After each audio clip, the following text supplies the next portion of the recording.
പറയുന്നു. അതിനിടയിൽ അവള് ശാന്തി കണ്ടെത്തി. ഈ കെയോസിന്റെ ഇടയിൽ ശാന്തി കണ്ടെത്തി. She found peace amidst chaos. She found peace amidst chaos.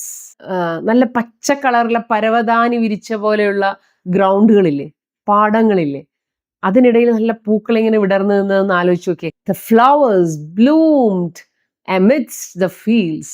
അതൊക്കെ ഒരു പോയറ്റിക് ലാംഗ്വേജ് ആണ്. The flowers bloomed amidst the fields, green fields. ഇനി ഏറ്റവും കോമൺ ആയിട്ടുള്ള പ്രൊപ്പോസിഷൻ അറ്റ്. അവള് ബസ് സ്റ്റോപ്പിൽ കാത്തു നിൽക്കുന്നുണ്ട്. She is waiting at the bus stop. In the bus stop എന്ന് പറയണ്ടേ, ബസ് സ്റ്റോപ്പിന് അകത്ത് നിൽക്കുന്നു എന്നുള്ള അർത്ഥത്തിലാണ് നമ്മൾ ഇൻ ദ ബസ് സ്റ്റോപ്പ് എന്ന് പറയുന്നത്. അപ്പോൾ ബസ് സ്റ്റോപ്പ് ഒരു വീട് പോലൊരു സ്ഥലം, അതിനകത്ത് നിൽക്കുന്നതായിരിക്കണം എങ്കിൽ നമുക്ക് ഇൻ ദ ബസ് സ്റ്റോപ്പ് എന്ന് പറയാൻ പറ്റും. അപ്പോൾ ബസ് സ്റ്റോപ്പിന്റെ പരിസരത്ത് ഉണ്ടാവും, ആ അർത്ഥത്തിലാണ്.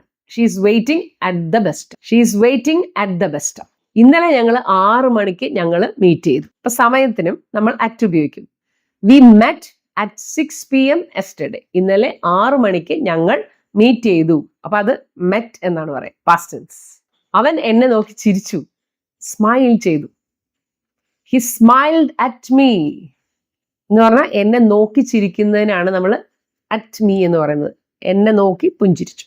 He smiled at me. He laughed at me എന്ന് പറഞ്ഞ അർത്ഥം മാറും കേട്ടോ. അത് കളിയാക്കുന്നതിനാണ് ഹി ലാഫ്ഡ് അറ്റ് മീ എന്ന് പറയുന്നത്.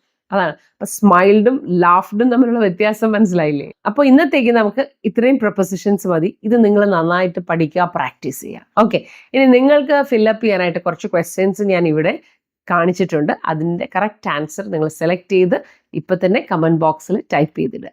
പിന്നെ ഇങ്ങനെയുള്ള ഈ വീഡിയോ ഇഷ്ടപ്പെട്ടാൽ ലൈക്ക് ചെയ്യണേ, ഷെയർ ചെയ്യണം, പിന്നെ നിങ്ങളുടെ കമന്റ്സ് എഴുതിയിടാൻ മറക്കുകയും ചെയ്യരുത്. Okay, so see you in the next video. Until then, you take care. Sadgurusha.